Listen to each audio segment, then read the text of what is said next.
Death. No judgment. No judgment. Something comes before judgment. Amen. So for kind uncle. Already when young for me, I was some obey. Ye di pursue ni papa in sin chain. Nama ya some munti asiye. Ewo Yesu di munti. Amen. Amen. So for kind uncle. And then asam ne ni ki no. Owu echi atemu ni ho. Biribi be sians atemu aren. Mesi owu echi atemu aren. Ni ho. Bibi be sians atemu aren. So for then okay. Nti blafo no omo chiro ne saying. There is no judgment after death. Something will come before judgment. Amen. Moncholo. There is no judgment after death. Something comes before judgment. Owechi atemo bi eni ho.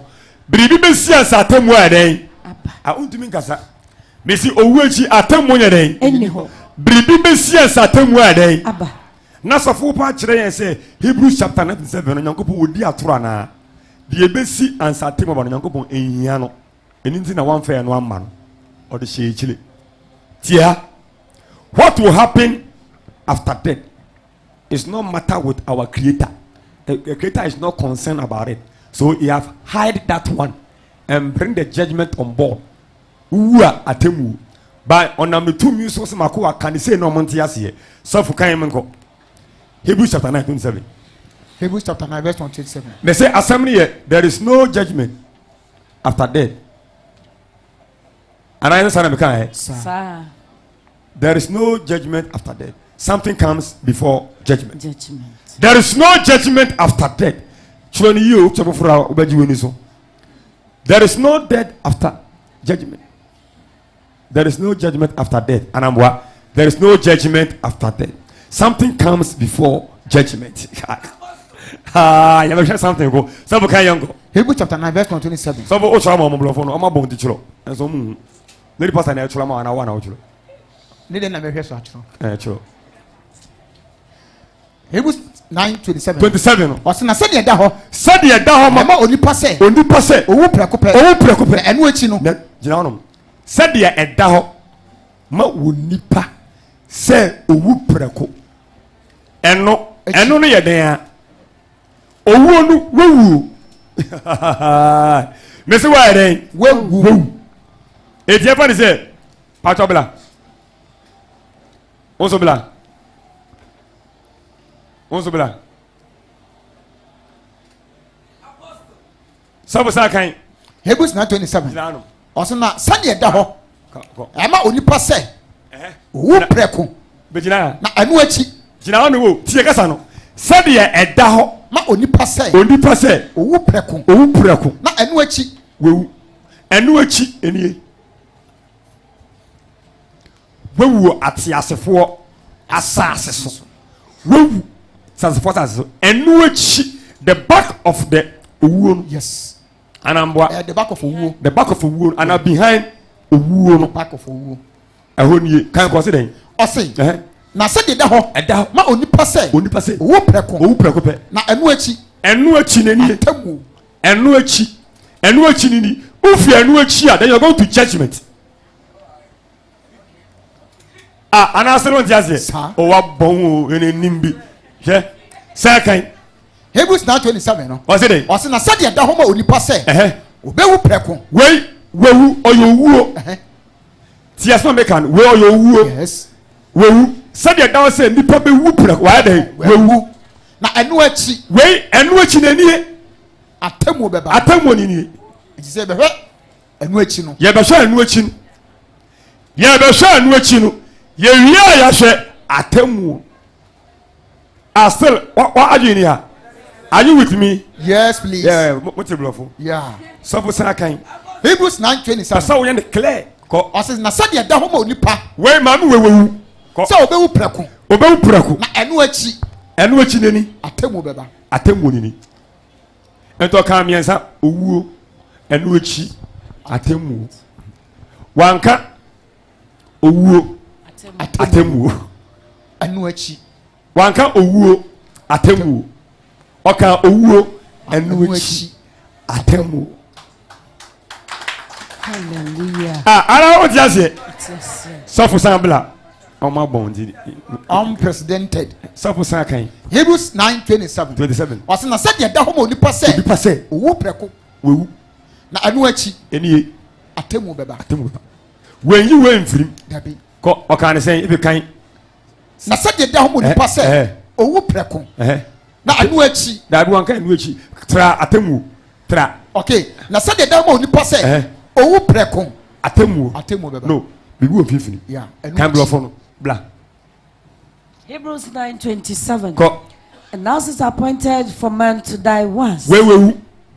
But after this. This ni. After this ni. This no. On your penalty corner. Bibi wo fifini. Yes. One jump sadiane before you go to judgment. You cannot swear. What is that to before judgment? Yes. No. Come. So can you? And now say uwu atemu omoboa. Kan ko. And now it is appointed for man to die once. Once. But after this. The judgment. This ni action. Bibi koso. This action word. This. You are doing this. I'm doing that. I'm doing this. Action word. After another judgment. Judgment ni. Enti enye se uwu a na okọ atemu.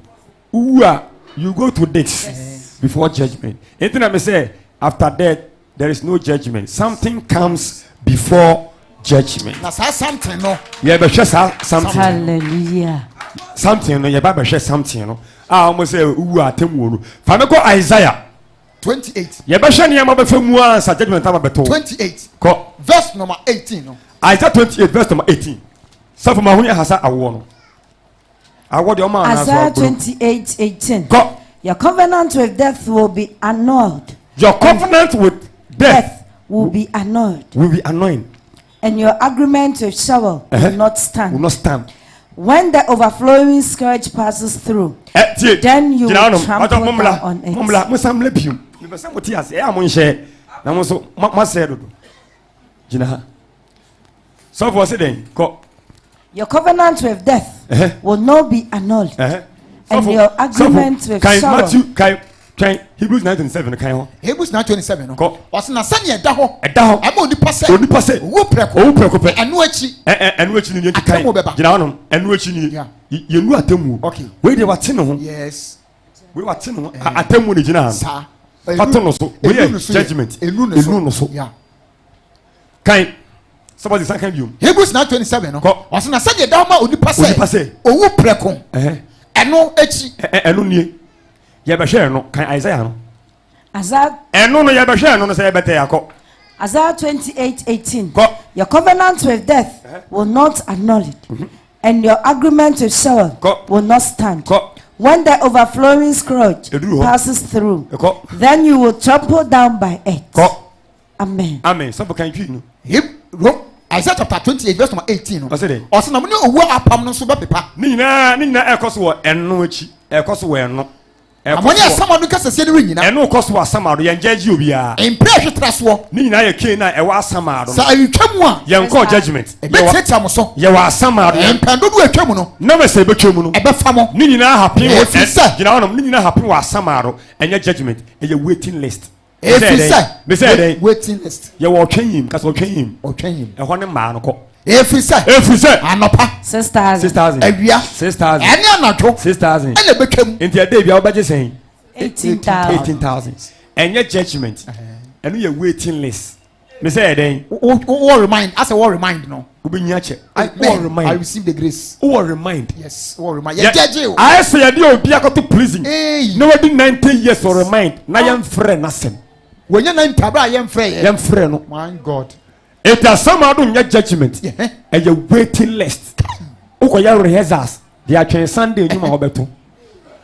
In pray shitraswo. And pray shitraswo. Say twemu. Say twemu. E betiatia mo so. En pray dudu atwemu no. Twemu no. Anapa. Ewia. Anadwo. Ele betwemu. So what? Yen judge you rehearsals. We are waiting list. Yen sanko Isaiah 14 chapter 9 to 11. Oh, jina honum. E mani nyina no we na ye champion. We na ye asamaro no. Etu wu asase so no. Wakwa asamaro. E honum na e mani koso.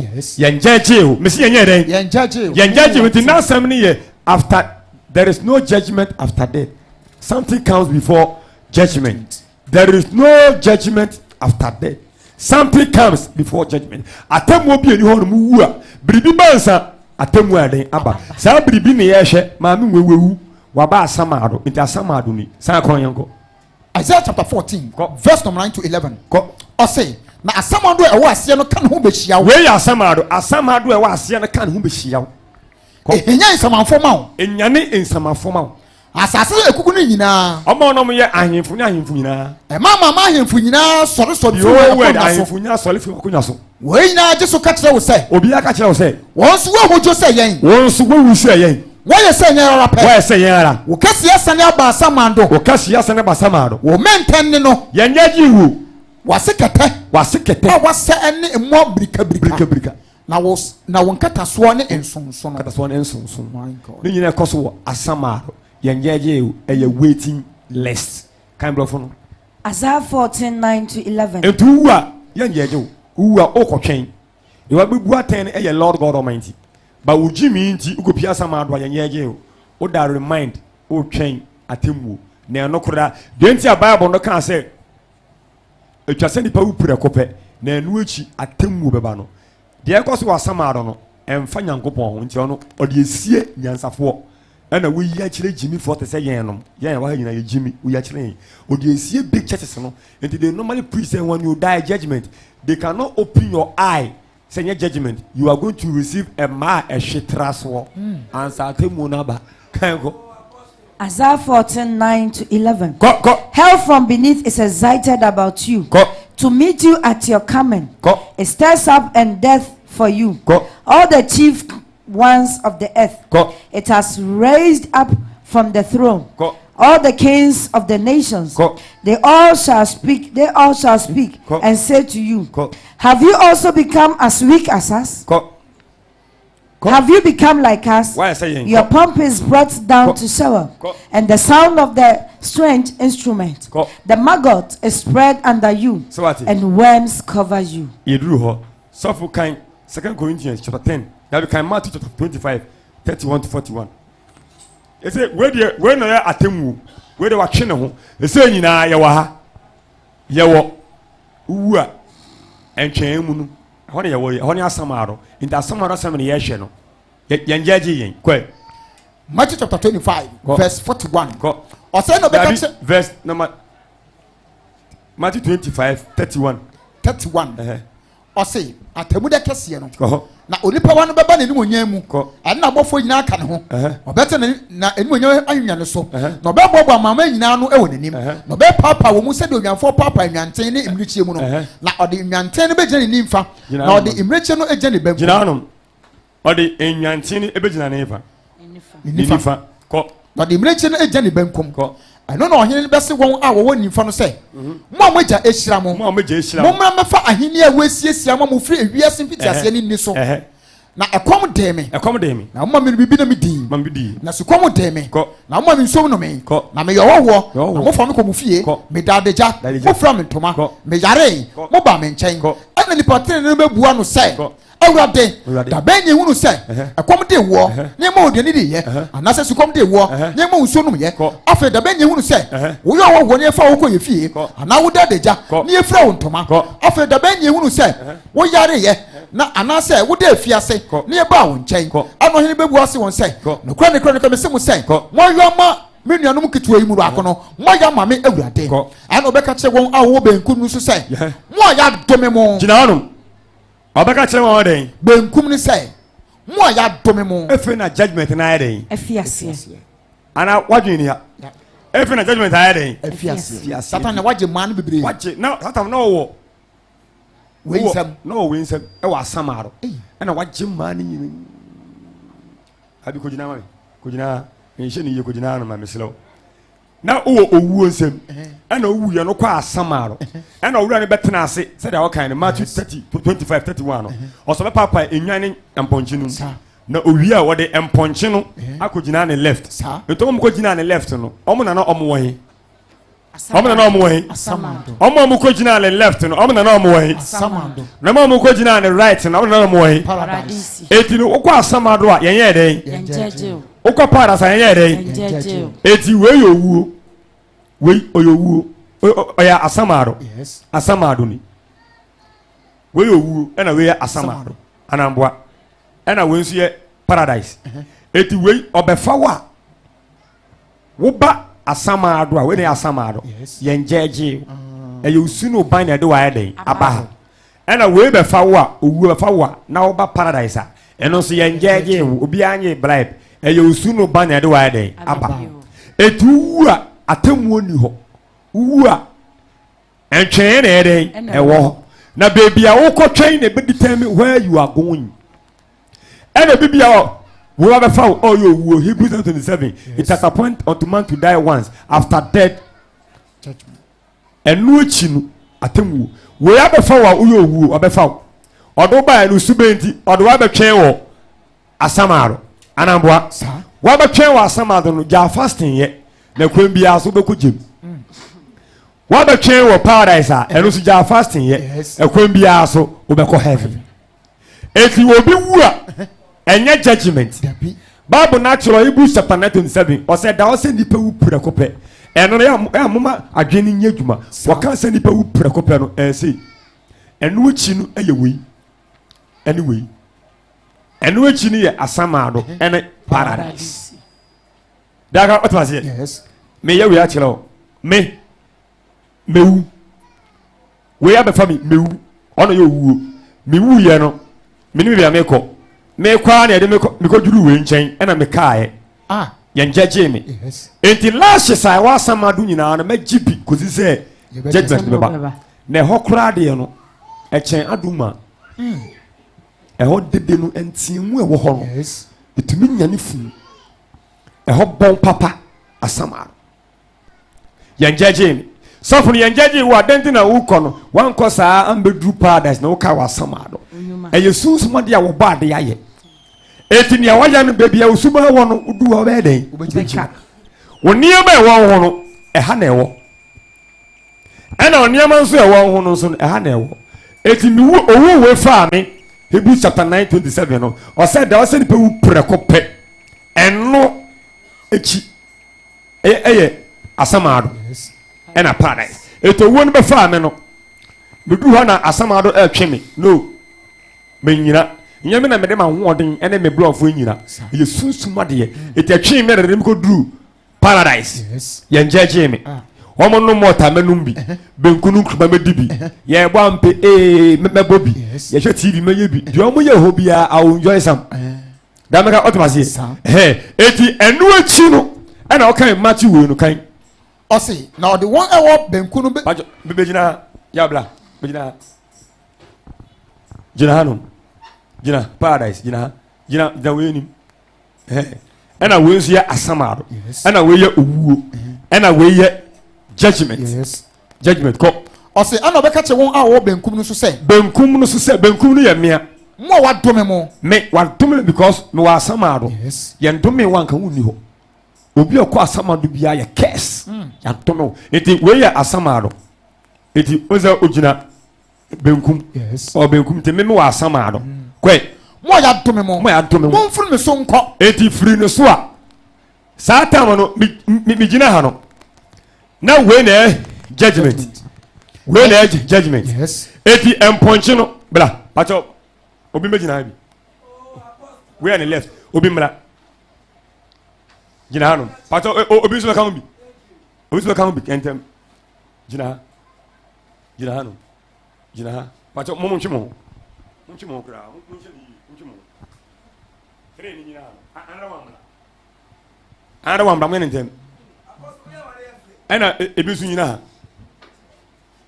pato mo nhye yi enti no nyina no we ayo owuo ni obefa we obefa we no we ntimi make heaven to kopie wa asamaro ye njeje no atemu da no oba ko so bla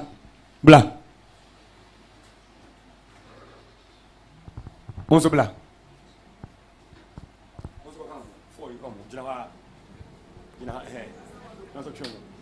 and I have for some black. Got a black count.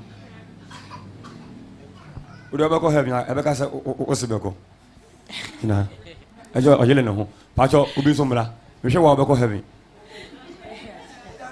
enkola ne mla enkola no so ni yo mo dia enkola mo mla eno kwa nya enkola we no mu a se enkola no mo betwem o betwem mo mla mo yentem apostle jina ho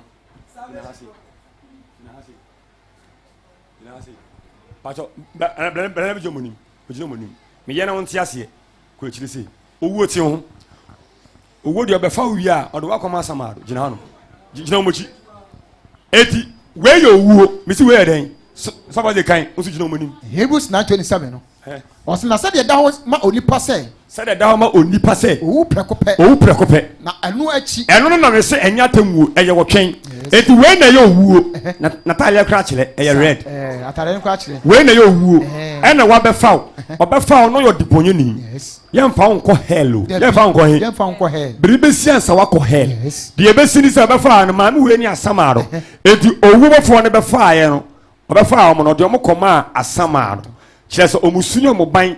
This is what they deserve. Yes. And we are or something far omono. We are paradise. We are samado. And we are paradise. It be far we no. Or be far we be far owo no. Say wonu owo. It be far dom we no. Or dem ba paradise. We na paradise. Munyina. Tio, we na den paradise. Anameboa. Okay. And where then? Where judgment? Where judgment? Okay. It is saying, oh, other fan crop for the Baba paradise. Omomuni. Okay. It is Mumbla. I'm going to Mumla. Munchimo. Mumla. Muamo. Mumla. Mumla right here. Mumla right here. Paradise for you. Where do you want to be because or your paradise or your kuro? Miss all then. Or your paradise. Or your kuro or your paradise. Jinano. Until wait. The left ni where the right paradise ni ena ya no mfoi asamado ni wono so won kobi oyekuro mumla mumejina right ya mumla mumejina left ha tenu nsem eti judgment ni ba ne yebe judge ya asamado eye wo bofo anameboa eye wo bofo eti say na de netie right way so bokan o say quotation no Matthew 25:31 we mu de omaye omodwuma wie asamaro ne paradise omaye omodwuma wie sa ye de we mu ye de pofo ne call paradise e ko twen ye na adebonfo ne call asamaro ko twen ye eso mo wie omodwuma ye nko o say verse 41 no ana obeka che won awo benkum no so say omo mo benkum ne ye wa dome mo ya dome mo firi me so nko daoja we siesie ama mo ne so those who are in left no they will be condemned omo na no mo asamara it was a move from sunye den enko daoja if you can automatic obey den monko speed eja ne wo ho zia no ebu maten monko jenu 300 years owia na wa ka kire mo right ne se den mo a meja ehiramo mo meja eren ehiramo mo meden mo mesen ko fa ahin na wesiesia ma mo fi ewiase fi ehona mansion papa bi wo ehona mansion papa bi wo heaven wo okwa den ukodem but na we num o ma twen wo paradise over years na yan for so abonsan for so atwen wo asamado over years kan wiase tama ye bo wiase obi anko hello obi anko heaven Abraham Moses mu nyina omo jo mo samba e wo paradise ena yanom fo onzo kase boy e mani sutraso e wo asamado enti wonna na onya 5 billion years unhune da so wa pass dia originally so feli ya wa beto samia bra yemu na tan bonse masamia ye wiem nkotena se eti owu echi atamu onyere emai eye waiting na ere waiting omonka it has appointed unto man to die once after death judgment ukopia samara yan yaji wo enu ye mejimi na de makopi ho efe no owura ne betena na konwem yes no wa pass judgment ne ka judgment ye say ye kirew ne awo ye yes anambwa nya wo yeye en bibia de okọ otuka akotoshi bo last bi kama me say ye beka bibia publicly so beka ya de oka say kotoshi obe frɛ abigina ho no yi screen so members yi na ehwe and a judgment. Now wait. Janja you be out. And suffering upon the 3 more days. I feel and I can't only 3 more days, Papa. Ochomusa money. Now go on. What is bad? Adebia we say a sombo or sombo chance adiano. Adebia you Nakopum who chance adiano. Adebia your time, no more time says adiano. Adebia we say Ade would be a son or some by tere sadia. Asamado. Uda me bon pie so be Monday. Ewiaso ewia ewianso the bomb pie say ka mo uko pia samadwa so free kan yo mami Bible say emma e hwetraso say etwemu a be tietia so and other way nu ade tietia nipa so enya boa na ye nipa how say Bible no ka say e be tietia wo so ade no so ye mma enti e ye mma owo nan otia woni na woni ba ko tu na ne nam na samaro mba so ye ndoje dabi uko se wen yi me pa jama me se we chi na me fa me duane ma wo ya le ho ye ni di no le duane ama obi abare ya toa you cannot dodge o dodge ere wo dodge ya I say scissors no na you back bush wo dodge no you back bush the two jina ho dia sako wo dodge na to aba no you punk atu shape dada yes and wo jina ho and asamado asase no living land asamado quarter plot Ghana edware a yedwale mu ha no ana asamado edwale e wo ho no eso chen asase 50%. yes asamado ba furu asamado make o me ye foto na akire o asa asamado plot ketwa da asamado no Minister Amokan say you half plot. Yeah. And it's how they quarter. Quarter chemu saying 1 quarter. 1 quarter. Yeah. 1 quarter. Yeah. Asamado 1 quarter. A switching living land by 100%. Anything you start wu ye ne. Dabi. I am mother. Ain't to me nyamakrada. Enye space car. A switching atiasefo asase. 1 seconds it was soon physical it me be 7 years. Etina obi ju sika 10 pesos it was soon so the car utumi tua sana o ma entie wie. When somebody mention 10 pesos in the spiritual realm for you, it's talking about trillion. Because soon no nsia bo mane traso be years and sa physical about 6. Anything abefo tumi tena broad so Oko America Delta Airline within 9 hours ni we do JFK. Before tena so say no fuel. O tena so no e-levy. No Chicago. O yes say no Hong Kong. O yes say e chira say spiritual e faster than physical.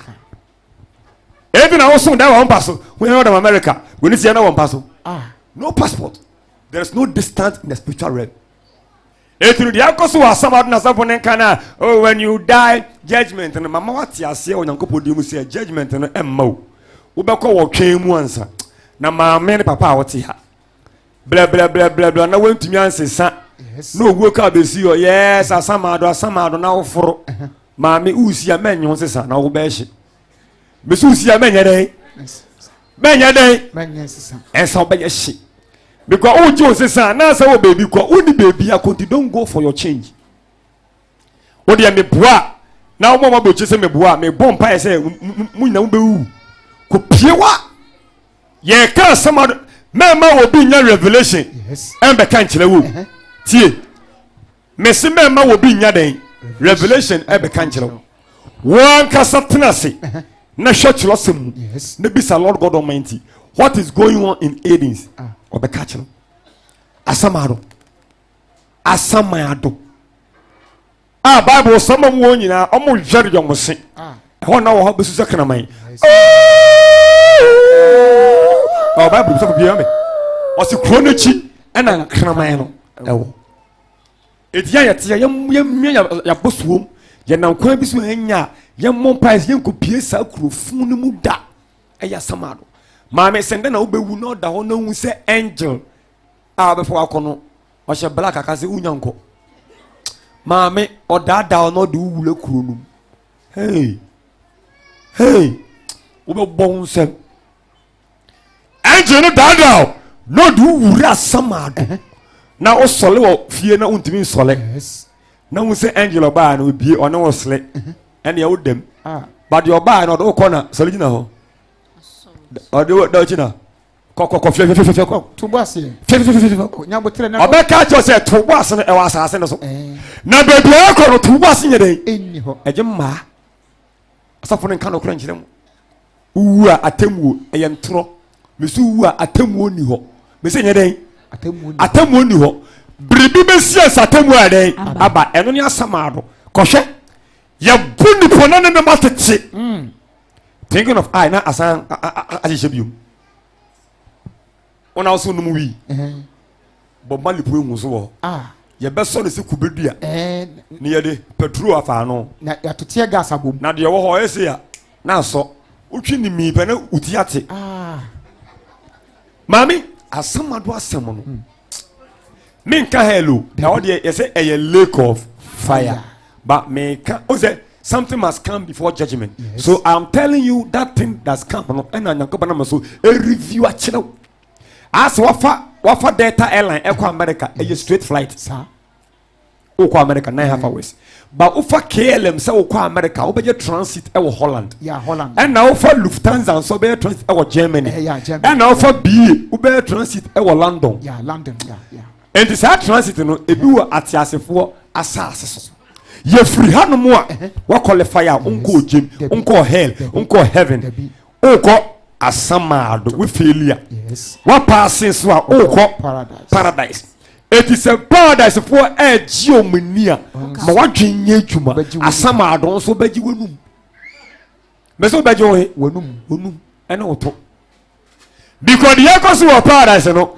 enye the same thing and echoes of asamado and the echoes of asamado so no yeah maybe the echoes of paradise so after death there is no judgment. Something comes before judgment. Amen. The judgment is true, but something will occur. Something will occur before judgment will come. Now that thing that will occur, pastors didn't see him. And now you are looking towards the judgment. Was it money? A chum no pa. A year. Na ketena obeda sono. E yetiatia utumin chu name. Na ntoma na ma no wefura no e kata wona nkukuru motikete wana pe na ensunsum brika en na yo be sheet uko toilet so na hukuru so ma na o yesi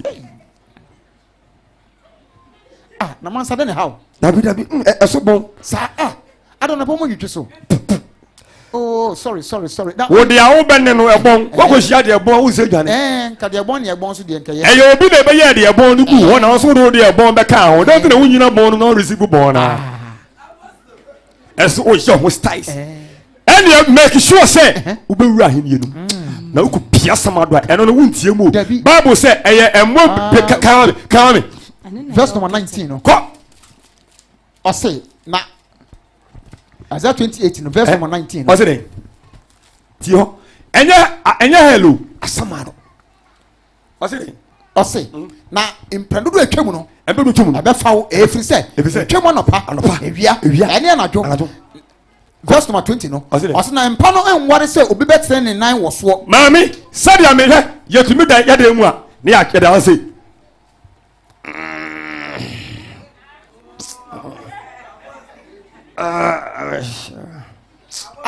Efo anapa ebe kwa adwuma efo kwame ma blow de ne yo ma ntwimi mu masa twumu a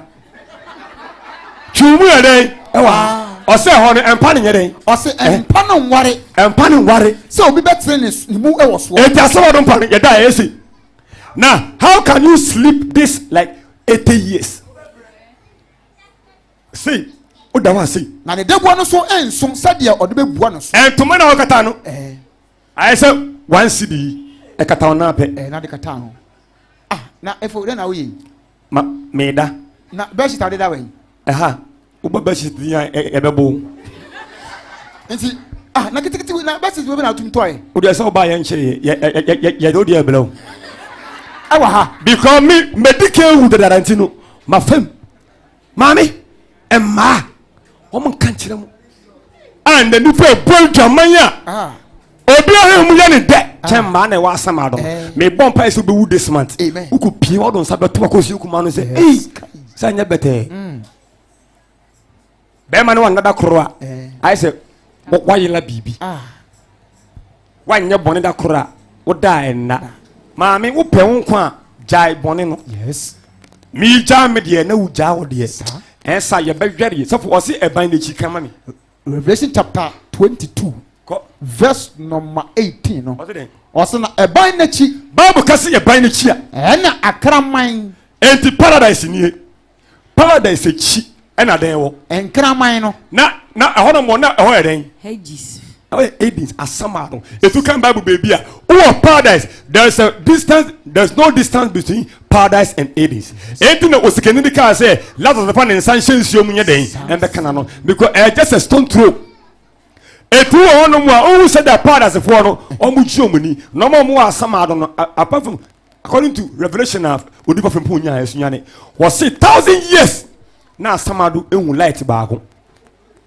1,000 years one light ha ya ma light of na mu di atem na do den na oye mama den na oye mama dumso mama original dumso no asama aro na head they see light 1,000 years no mo baako oye dundum asama do sum no obetumi abubu di asho butom sa wotuma som the thickness and the darkness of Hades you can break some and put it in your pocket to say you I say bidine kura kutopum sumewo ya nyiwo eti asolim we nkasa we tan we ahye ne mu wo be so dan na we di we echi because of mentality kolo mentality a develop demonic yes kolo mental in sophisticated politics amom paradise no they see what is going on in Hades yes and amom Hades no so they see what is going on in paradise anything na paradise for no baby o say da ben na nyankopon ba be buaten no ma ko je o ma home baby amom we nyina mo sa pa honje mumu wa paradise mo sa pa honje musumutiri mo den just ye me buaten na yan ye wa asama do no ye mfa ye nko jem because omu de omu nim say automatic o ma den enjoyment paradise mami wo wan ko bibia mi kan dwam se woni adwen wasi e ban na chi kama wasi den wasi na e ban na chi na akraman enye kraman se butogo ajatira no enye kraman enye nifa omo hwede omo sia ya tocha wom enye hell yes I know musu ba omusumi ma mie ba eye sound of a dog na enketwa na wo mu yo so ya Ghana kraman you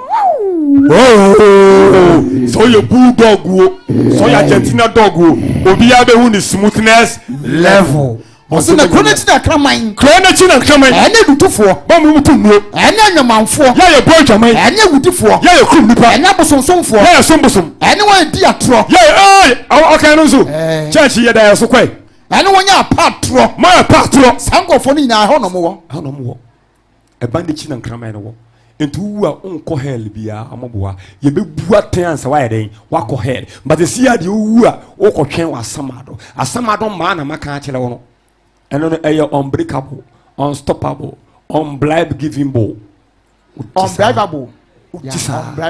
is the see out ya the first one we bo be so kofi ogo yes ko du asamado ya waje me no ma so for me say yes me so kwa so for do kan yi e chen sa wachi ni nyina afa amen bon se manyanko